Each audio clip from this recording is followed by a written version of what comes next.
Friends, for last 12 years, Modi government has handed over India's education sector to education mafia and to the paper leak mafia, as my friend pointed out. ಕಳೆದ 12 ವರ್ಷಗಳಿಂದ ಮೋದಿ ಸರ್ಕಾರ ಶಿಕ್ಷಣ ಕ್ಷೇತ್ರವನ್ನ ಇವತ್ತು ಶಿಕ್ಷಣ mafia ಇವೆಲ್ಲರಿಗೂ ಇವತ್ತು ಒಪ್ಪಿಸಿರ್ತಕ್ಕಂಥದ್ದನ್ನ ನಾವು ಕಾಣ್ತಾ ಇದ್ದೇವೆ.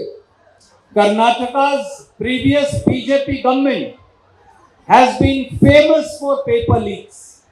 ಕಳೆದ ಕರ್ನಾಟಕದ ಬಿಜೆಪಿ ಸರ್ಕಾರ ಇವತ್ತು paper ಲೀಕ್ಗೆ ಹೆಸರುವಾಸಿಯನ್ನ ಗಳಿಸಿರ್ತಕ್ಕಂಥದ್ದು. If you look at the spectrum of the entire country, hundreds and hundreds of paper have leaked right under the nose of state BJP governments, as also under the nose of central BJP government, and with their active complicity.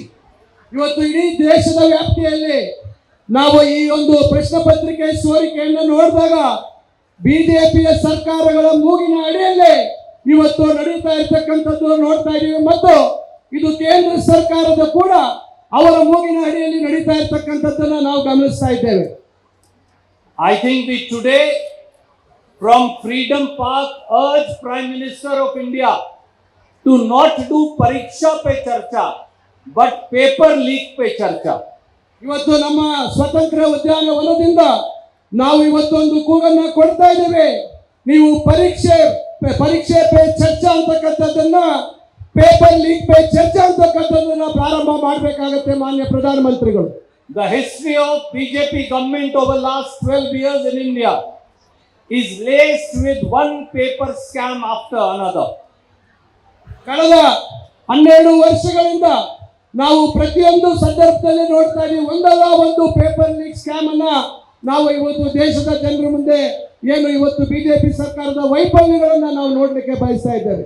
All of you would have heard of the Vyapam scam where nearly 100 students lost their lives in Madhya Pradesh. The person responsible is today not behind bars but India's cabinet minister. That is the sad part. ಮಧ್ಯಪ್ರದೇಶದಲ್ಲಿ ನಡೆದಂತ Vyapam scam ಅಲ್ಲಿ ಸುಮಾರು 100 ಜನರ ಭವಿಷ್ಯತ್ತನ್ನ ಇವತ್ತು ಬಲಿ ತಗೊಂಡಂತ ಒಬ್ಬರು ಮಹಾನ್ ವ್ಯಕ್ತಿ ಇವತ್ತು ಕೇಂದ್ರದಲ್ಲಿ ಸಚಿವರಾಗಿ ವಿರಾಜಮಾನಿಸ್ತಾ ಇದ್ದಾರೆ ಅಂತಕ್ಕಂಥದ್ದನ್ನು ನಾವು ಗಮನಿಸಬೇಕಾಗಿದೆ. As BJP government assumed power in the year 2014-15, the first paper that leaked was the All India PMT paper, where it was sold openly, and finally the Supreme Court had to cancel that paper. 2014-15 ಬಂದಂತ ಸರ್ಕಾರ ಇವತ್ತು ಪ್ರಥಮವಾಗಿ ಆಗಂತ PMT paper ಅನ್ನ ಏನು ಪ್ರಥಮವಾಗಿ ಅದು leak ಆದಂತದನ್ನ supreme court ಅದನ್ನ ಪರೀಕ್ಷೆಯನ್ನ ರದ್ದು ಮಾಡತಕ್ಕಂಥದ್ದನ್ನ ನಾವು ಇವತ್ತು ಗಮನಿಸಿದ್ದೇವೆ. As BJP government took over in the year 2014, for the first time in history of India, in Bikaner and other places in Rajasthan, the Army Recruitment Board paper also leaked. ಇವತ್ತು 2014-15 ಬಂದಂತ ಸರ್ಕಾರ ಇವತ್ತು ರಾಜಸ್ಥಾನದ ಬಿಕನೇರಲ್ಲಿ ಏನು ರಿಕ್ರೂಟ್ಮೆಂಟ್ ಪೇಪರ್ ಲೀಕ್ ಆಗಿರ್ತಕ್ಕಂಥ ವಿಚಾರ ಕೂಡ ನಾವು ಗಮನಿಸಬೇಕಾಗಿದೆ. Then the Staff Selection Commission paper leaked right under the nose of Modi government in the year 2017. Staff selection commission ನ ಪೇಪರ್ ಏನು ಒಂದು ಸೋರಿಕೆ ಮೋದಿ ಸರ್ಕಾರದ ಮೂಗಿನ ಅಡಿಯಲ್ಲಿ ನಡೆದಿರ್ತಕ್ಕಂಥದ್ದನ್ನು ನಾವು ನೋಡಬೇಕಾಗುತ್ತೆ. In the year 2020, maths, physics, science, all papers of even CBSE leaked. They can't even conduct CBSE papers properly. 2020 ಇಸ್ವಿಯಲ್ಲಿ maths, chemistry ಮತ್ತು ಫಿಸಿಕ್ಸ್ ಇವೆಲ್ಲ ಪೇಪರ್ಗಳು ಇವತ್ತು CBSE ಪೇಪರ್ಗಳು ಸೋರಿಕೆ ಆಗಿರ್ತಕ್ಕಂಥದ್ದು ಕೂಡ ನಾವು ನೋಡಿರ್ತಕ್ಕಂಥದ್ದು ಅವರ ವೈಫಲ್ಯಕ್ಕೆ ಹಿಡಿದಂತ ಕನ್ನಡಿ ಅಂತ ಹೇಳಲಿಕ್ಕೆ ನಾನು ಇಚ್ಛೆ ಪಡ್ತೇನೆ. We also have in the year 2021 the biggest state controlled by BJP, Uttar Pradesh, UP TET paper leak, and then UP Constable paper leak, and then UP Teachers paper leak. ಇಡೀ ದೇಶದ ದೊಡ್ಡ ರಾಜ್ಯ ಆಗಿರ್ತಕ್ಕಂಥ ಉತ್ತರ ಪ್ರದೇಶದಲ್ಲಿ ಅವರು ನಡೆದಂತ UP ಸ್ಟೇಟ್ ಪರೀಕ್ಷೆ, UP ಪೊಲೀಸ್ ರಿಕ್ರೂಟ್ಮೆಂಟ್ ಪರೀಕ್ಷೆ, ಈ ರೀತಿ ಹಲವಾರು ಪರೀಕ್ಷೆಗಳು ಸೋರಿಕೆ ಆಗಿರ್ತಕ್ಕಂಥದ್ದನ್ನ ನಾವು ಕಾಣ್ತಾ ಇದ್ದೇವೆ. In the year 2021 again, my friends, Even the JEE main paper leaked and was sold. 2021ರಲ್ಲಿ ನಡೆದಂತ JEE ಒಂದು ಪತ್ರಿಕೆ ಸೋರಿಕೆ ಕೂಡ ನಾವು ಒಂದು ಸೋರಿಕೆ ಆಗಿದೆ ಅಂತ ನಾವು ಕೇಳ್ಪಟ್ಟಿದ್ದೇವೆ. In the year 2022, in Modi ji's home state Gujarat, the Gujarat Foresters paper also leaked and was sold. 2022ರಲ್ಲಿ ಪ್ರಧಾನಮಂತ್ರಿಗಳ ಸ್ವಂತ ರಾಜ್ಯ ಆಗಿರ್ತಕ್ಕಂಥ ಗುಜರಾತ್ ಅಲ್ಲೂ ಇವತ್ತು ಪ್ರಶ್ನೆ ಪತ್ರಿಕೆ ಸೋರಿಕೆ ಆಗಿರ್ತಕ್ಕಂಥದ್ದನ್ನ ನಾವು ಗಮನಿಸಬೇಕಾಗಿದೆ. And then in BJP ruled Haryana, we caught red-handed the Public Service Commission with 2 suitcases worth crores of rupees because dental paper leaked and was sold. Haryana ರಾಜ್ಯದಲ್ಲಿ ಅಲ್ಲಿನ ಅಲ್ಲಿನ ಒಂದು PSC ಏನು ಪಬ್ಲಿಕ್ ಸರ್ವಿಸ್ ಕಮಿಷನ್ ಒಂದು ಅವರಲ್ಲಿ ನೋಟು ಗಟ್ಟಲೆ ಗಂಟೆಗಟ್ಟಲೆ ಇವತ್ತು ಹಣ ಲಭ್ಯ ಆಗಿರ್ತಕ್ಕಂಥದ್ದು, ಅದನ್ನ ಸಿಕ್ಕಾಕೊಂಡಿರ್ತಕ್ಕಂಥದ್ರ ಉದಾಹರಣೆ ಇವತ್ತು ಎಷ್ಟು ದೊಡ್ಡ ಮಟ್ಟದಲ್ಲಿ ಭ್ರಷ್ಟಾಚಾರ ನಡೀತಾ ಇರುತ್ತೆ ಅಂತಕ್ಕಂಥದ್ದು. The injustice with youth didn't end there, and then the railway recruitment board paper also leaked. ಇವತ್ತು ಏನು ಅನ್ಯಾಯ ಅಲ್ಲಿಗೆ ನಿಂತಿಲ್ಲ, ರೈಲ್ವೆ ರಿಕ್ರೂಟ್ಮೆಂಟ್ ಬೋರ್ಡ್ ನ ಪ್ರಶ್ನೆ ಪತ್ರಿಕೆಯೂ ಸೋರಿಕೆ ಆಗಿರ್ತಕ್ಕಂಥದ್ದಾಗಿದೆ. We all know that between 22 to 25 lakh young children, our young friends sit in the NEET exam year after year.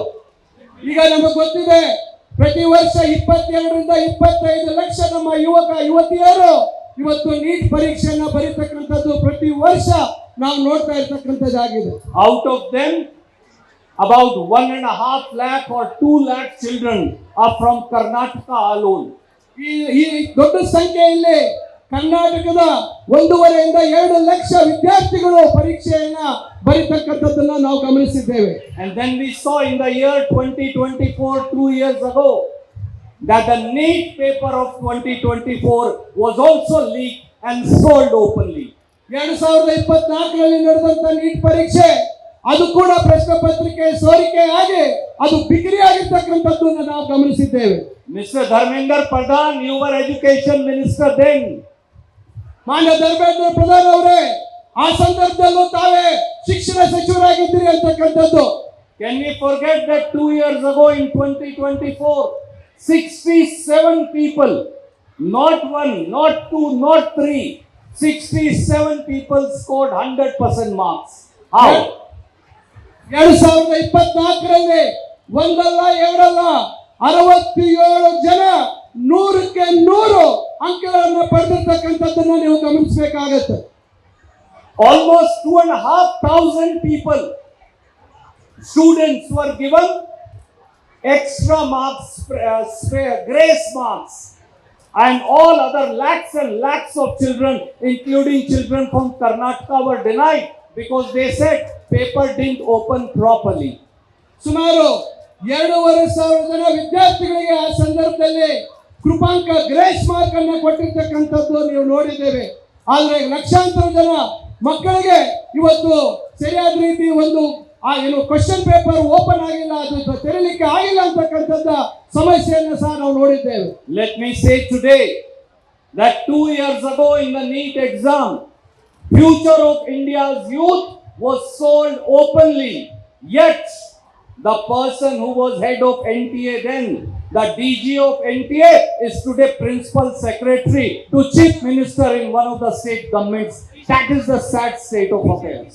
2024ರಲ್ಲಿ ಆದಂತ ಪ್ರಶ್ನೆ ಪತ್ರಿಕೆ ಸೋರಿಕೆಯ ವಿಚಾರ ಈಗ ಯಾರು ನ್ಯಾಷನಲ್ ಟೆಸ್ಟಿಂಗ್ ಏಜೆನ್ಸಿಯ ಮುಖ್ಯಸ್ಥರಿದ್ದರು ಅವರನ್ನ ಇವತ್ತು ಒಂದು ರಾಜ್ಯದ ಮುಖ್ಯ ಕಾರ್ಯದರ್ಶಿಯಾಗಿ ನೇಮಕ ಮಾಡಿರ್ತಕ್ಕಂಥದ್ರ ಪರಿಸ್ಥಿತಿ ನೋಡಿದಾಗ ಯಾವ ಮಟ್ಟಕ್ಕೆ ನಾವು ತಲುಪಿದ್ದೀವಿ, ದೊಡ್ಡ ಮಟ್ಟದಲ್ಲಿ ಮಕ್ಕಳ ಭವಿಷ್ಯವನ್ನ ಚಲ್ಲಾಡಿರ್ತಕ್ಕಂಥ ವ್ಯಕ್ತಿಗೆ ಯಾವ ರೀತಿ ಪದವಿ ಕೊಟ್ಟಿದ್ದಾರೆ ಅಂತಕ್ಕಂಥದ್ದನ್ನ ನಾವು ನೋಡಬೇಕಾಗಿದೆ. Let me ask you, my young friends, sitting right at the back and sitting right in the front row, if thieves are going to control the system of NEET in NTA, then who is going to protect the future, the present, as also the past of our children, of our young friends? ಇವತ್ತು ಹಿಂದೆ ಮತ್ತು ಮುಂದೆ ಕೂತಿರ್ತಕ್ಕಂಥವ್ರು ಯೋಚನೆ ಮಾಡಬೇಕು. ಇವತ್ತು ಕಳ್ಳರು ಇವತ್ತು ಈ ಒಂದು ವ್ಯವಸ್ಥೆಯನ್ನು ನಿಯಂತ್ರಣ ಮಾಡ್ತಾರೆ ಅಂದ್ರೆ ನಮ್ಮ ಮುಂದಿನ ಪೀಳಿಗೆ, ನಮ್ಮ ಯುವಕರ ಭವಿಷ್ಯತ್ತು ಏನು ಆಗ್ಬೋದು ಅಂತಕ್ಕಂಥದ್ದನ್ನ ನಾವು ಚಿಂತನೆ ಮಾಡಬೇಕಾಗಿದೆ. If somebody commits a crime here, if somebody was to commit robbery or theft, Mr. Siddaramaiah will send him to jail. But Prime Minister Modi appoints him as Principal Secretary to Chief Minister. That's the difference. ಇವತ್ತು ವ್ಯವಸ್ಥೆಯನ್ನ ಯಾರಾದ್ರೂ ದುರುಪಯೋಗ ಮಾಡುವಂತ ಸಂದರ್ಭದಲ್ಲಿ ನಮ್ಮ ಮುಖ್ಯಮಂತ್ರಿಗಳಾಗಿರ್ತಕ್ಕಂಥ ಸಿದ್ದರಾಮಯ್ಯ ಅವರು ಅವರನ್ನ ದಿಟ್ಟವಾಗಿ ನಿರ್ಧಾರ ತೆಗೆದು ಜೈಲಿಗೆ ಹಾಕುತ್ತಾರೆ. ಆದ್ರೆ ಮಾನ್ಯ ಪ್ರಧಾನಮಂತ್ರಿಗಳು ಅವರ ಒಂದು ರಾಜ್ಯದಲ್ಲಿ ಅವರಿಗೆ ಮುಖ್ಯ ಕಾರ್ಯದರ್ಶಿಯ ಸ್ಥಾನವನ್ನ ಕೊಡುವಂತ ಕೆಲಸವನ್ನು ಮಾಡ್ತಾರೆ. And what happened in 2026 NEET, let me say today, is daylight robbery of India's youth. 2026ರಲ್ಲಿ ನಡೆದಂತಹ ಒಂದು ನೀಟ್ ಪರೀಕ್ಷೆ ಇದು ದೊಡ್ಡ ಮಟ್ಟದ ಹಗಲು ದರೋಡೆ ಅಂತ ಹೇಳಿ ನಾನು ಹೇಳಲಿಕ್ಕೆ ಬಯಸ್ತೇನೆ. Let the Prime Minister Shri Narendra Modi and Shri Dharmendra Pradhan answer 4 questions today. ಮಾನ್ಯ ಪ್ರಧಾನಮಂತ್ರಿಗಳು ಮತ್ತು ಧರ್ಮೇಂದ್ರ ಪ್ರಧಾನ್ ಅವರಿಗೆ ನಾನು 4 ಪ್ರಶ್ನೆಗಳನ್ನ ಕೇಳಲಿಕ್ಕೆ ಬಯಸ್ತೇನೆ, ಅದಕ್ಕೆ ಅವರು ಉತ್ತರಿಸಲಿ. Mr. Prime Minister, Mr. Education Minister, question number 1. How did the guest paper was with paper mafia who picked up select children from whom they had collected crores of rupees and put them and gave them the paper 24 hours before? How did it happen? ನನ್ನ ಪ್ರಶ್ನೆ 1, ಇದು ಯಾವ ರೀತಿಯಾಗಿ ಇವತ್ತು ನಮ್ಮ ಪತ್ರಿಕೆ ಇವತ್ತು ಪ್ರಶ್ನೆ ಪತ್ರಿಕೆ ಸೋರಿಕೆ ಆಯಿತು? 24 ಗಂಟೆ ಮುಂಚೆ ಇವತ್ತು ಅದು ಸೋರಿಕೆಯಾಗಿ ಇವತ್ತು ಯಾರ ಕೈ ಸೇರ್ತು, ಯಾವ ರೀತಿ ಸೇರ್ತು ಅಂತಕ್ಕಂಥದ್ದಕ್ಕೆ ನೀವು ಉತ್ತರ ಕೊಡಬೇಕಾಗುತ್ತೆ. Mr. Dharmendra Pradhan, please answer. How is it? What kind of guest paper is that? Where out of 180 questions, 140 come in the NEET paper, and whoever gets that guest paper gets selected, and talented children are left behind. ಈಗ ಧರ್ಮೇಂದ್ರ ಪ್ರಧಾನ್ ಅವರೇ, ಏನ್ ಇವತ್ತು guest paper ಅಂತೀವಿ ಅಂದ್ರೆ ಒಂದು ಅಂದಾಜಿನ ಒಂದು paper ಅಲ್ಲಿ 180 ಅಂಕಗಳಿಗೆ 140 ಅಂಕ ಸರಿಸುಮಾರು ಅದೇ ಒಂದು ಪ್ರಶ್ನೆಗಳು ಬರುವಂತದ್ದಕ್ಕೆ ಯಾವ ರೀತಿ ಸಾಧ್ಯ ಆಯಿತು? ಇದಕ್ಕೆ ಯಾವ ರೀತಿ ನೀವು ಸಮಜಾಯಿಷಿಯನ್ನು ಕೊಡ್ತೀರಾ? Question number 3, Mr. Dharmendra Pradhan, did you lie to our youth as also to the nation when you said that the paper got leaked while being transported? ನೀವು ನನ್ನ ಪ್ರಶ್ನೆ 3, ಇವತ್ತು ನಾವು ಈ ದೇಶದ ಯುವಕರಿಗೆ ಧರ್ಮೇಂದ್ರ ಪ್ರಧಾನ್ ಅವರೇ, ನೀವು ಯಾವ ರೀತಿ ನೀವು ಸಮಜಾಯಿಷಿಯನ್ನು ನೀಡಿದ್ರೆ ಪ್ರಶ್ನೆ ಪತ್ರಿಕೆ ಸರಬರಾಜು ಮಾಡುವಂತ ಸಂದರ್ಭದಲ್ಲಿ ಅದು ಸೋರಿಕೆ ಆಗಿದೆ ಅಂತ ಹೇಳಿ ನೀವು ಕೊಟ್ಟಿರ್ತಕ್ಕಂಥ ಉತ್ತರ ಯಾವ ರೀತಿ ಸಮಂಜಸ ಅಂತಕ್ಕಂಥದ್ದು ಹೇಳಬೇಕಾಗತ್ತೆ. Is it not correct that CBI is now saying that the paper was leaked by NTA, National Testing Agency itself? ಈಗ ತಾವು ಹೇಳಿರ್ತಕ್ಕಂಥ ವಿಚಾರವಾಗಿ ಇವತ್ತು ತಾವೇ ತನಿಖಾ ಸಂಸ್ಥೆಯನ್ನು ಏರ್ಪಡಿಸಿದ್ದೀರ ಸಿಬಿಐ ಅವರು ಹೇಳ್ತಾ ಇದ್ದಾರೆ, ಇವತ್ತು ನ್ಯಾಷನಲ್ ಟೆಸ್ಟಿಂಗ್ ಏಜೆನ್ಸಿ NTA ಅವರು ಪ್ರಶ್ನೆ ಪತ್ರಿಕೆ ಸೋರಿಕೆಯನ್ನ ಅವರ ಹಂತದಲ್ಲಿ ಆಗಿದೆ ಅಂತಕ್ಕಂಥದಕ್ಕೆ ನೀವು ಏನು ಉತ್ತರ ಕೊಡ್ಲಿಕ್ಕೆ ಬಯಸ್ತೀರಿ? Is it not correct, Mr. Dharmendra Pradhan, that Kulkarni and Manisha, both the people arrested by NTA, were selected by you as paper setters in NTA? They are the ones who leaked and sold the paper. So the paper got leaked from NTA itself. ಇವತ್ತು ಯಾರು ಇಬ್ಬರು ವ್ಯಕ್ತಿಗಳು ಕುಲಕರ್ಣಿ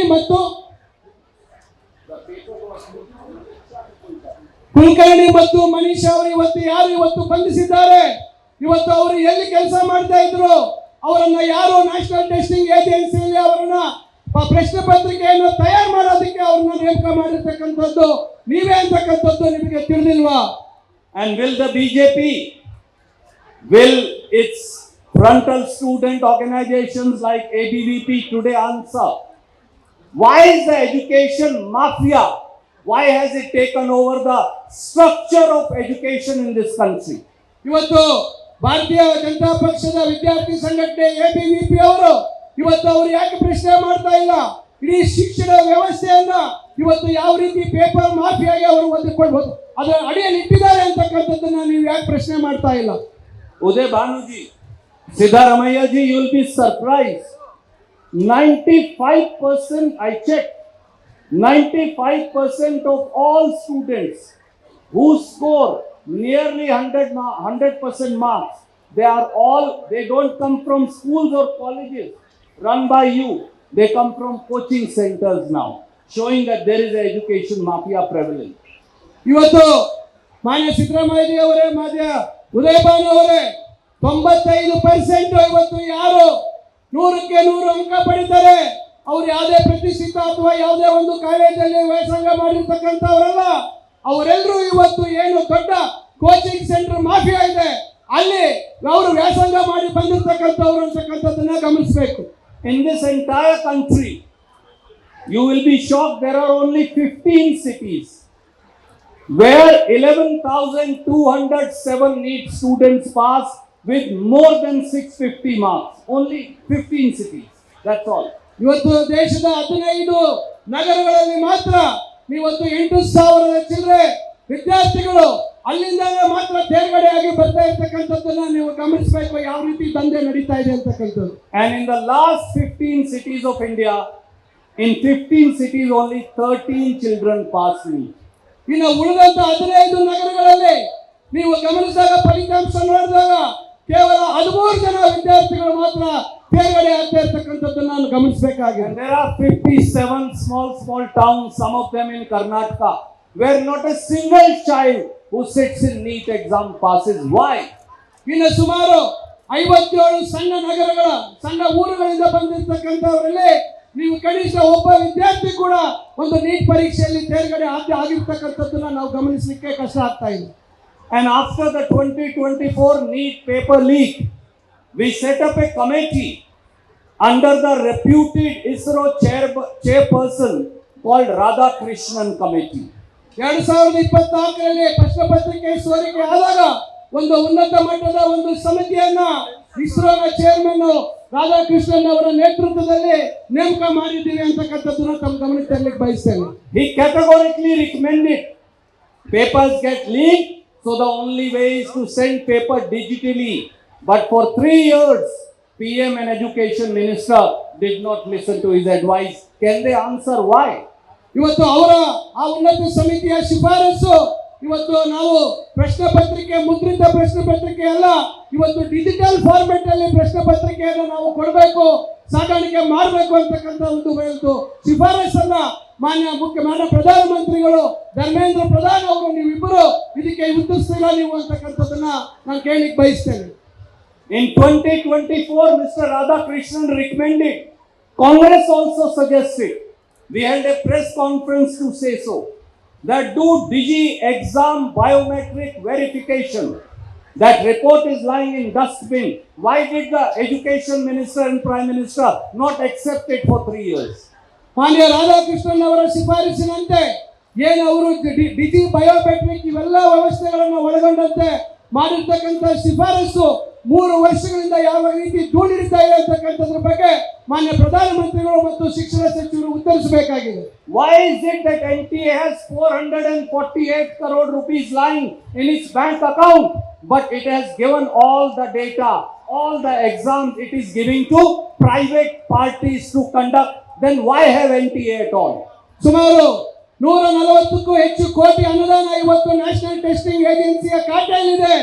ಇದನ್ನ ಇಟ್ಟುಕೊಂಡು ಸಹ ನೀವು ಖಾಸಗಿ ಒಂದು ವ್ಯವಸ್ಥೆಗೆ ಖಾಸಗಿ ಅವರ ಮುಖಾಂತರ ಯಾಕೆ ಈ ಒಂದು ಪರೀಕ್ಷೆಯನ್ನು ನಡೆಸತಕ್ಕಂಥದಕ್ಕೆ ಅವಕಾಶ ಮಾಡಿಕೊಡ್ತಾ ಇದ್ದೀರಾ? Friends, the reason is very simple. They want to hear the melody of corruption. ಅವರು ಭ್ರಷ್ಟಾಚಾರದ ಮೆಲೋಡಿಯನ್ನ ಅವರು ಕೇಳಲಿಕ್ಕೆ ಬಯಸ್ತಾರೆ. BJP only wants to hear the melody of paper leak. BJP ಅವರಿಗೆ ಬೇರೆ ಇತ್ತೀಚೆಗೆ ನಿನ್ನೆ ನಡೆದಂತ ಘಟನೆ ತಮಗೆ ಗೊತ್ತಿದೆ, ಆ ಮೆಲೋಡಿ ಪ್ರಶ್ನೆ ಪತ್ರಿಕೆ ಸೋರಿಕೆ ಮೆಲೋಡಿಯನ್ನ ಕೇಳಲಿಕ್ಕೆ ಬಯಸ್ತಾರೆ ಅವರು. BJP is busy hearing the melody of the paper leak mafia. BJP ಅವರಿಗೆ melody of the paper leak ಅಂದ್ರೆ ಮೆಲೋಡಿಯ ಪತ್ರ ಪ್ರಶ್ನೆಗೆ ಸೋರಿಕೆಯನ್ನ ಅವರು ಕೇಳಲಿಕ್ಕೆ ಆ ಇಂಪಾಗಿರ್ತಕ್ಕಂಥದ್ದನ್ನ ಕೇಳಲಿಕ್ಕೆ ಬಯಸ್ತಾರೆ. They don't listen to the pain of our children, our young friends. ನಮ್ಮ ಮಕ್ಕಳ ನೋವನ್ನು ಅವರು ಅರ್ಥ ಮಾಡಿಕೊಳ್ಳಿಕ್ಕೆ ಅವರು ತಯಾರಿಲ್ಲ. They can't comprehend the pain of the parents where a child has gone, given the NEET paper, Once he has come back after preparing,